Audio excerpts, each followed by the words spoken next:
So just maybe for those who may not be aware, a little bit of background about the Pearl Initiative, established about 5 years ago, really with a primary objective of instilling a sense of good corporate governance, so promoting a culture of good corporate governance. Now, not corporate governance for corporate governance sake or for box ticking, so there's no focus on the regulatory reforms or rules or regulations as such, but really underlying the business case behind governance.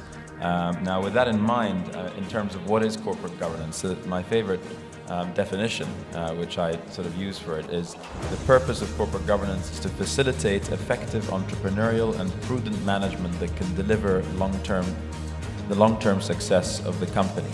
And with this framing of corporate governance, one simply can't argue that the women or gender diversity issue is a women's issue. It's fundamentally a business case. And it's not about sort of men versus women, it's simply about the progressive world versus the non-progressive world.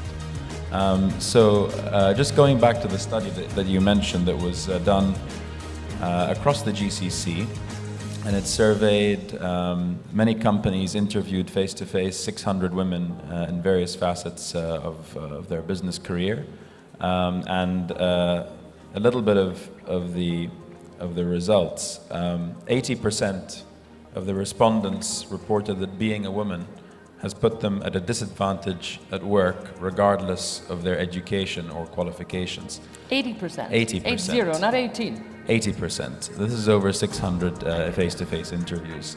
Now, the stats seem to back that up. I mean, 52% of those enrolled, this is globally now, 52% of those enrolled in tertiary education are women, but only 17% of board seats and 12% of CEOs.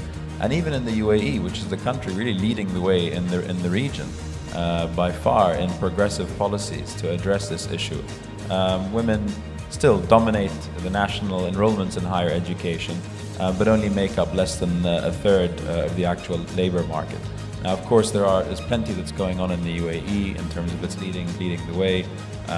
The WEF ranked it the highest on the global gender gap report, the highest in terms of doing the best job at closing that gap.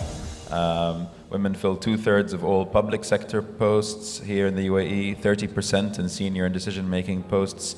But the reality is business, really, business, the private sector in particular, falls short at addressing these challenges.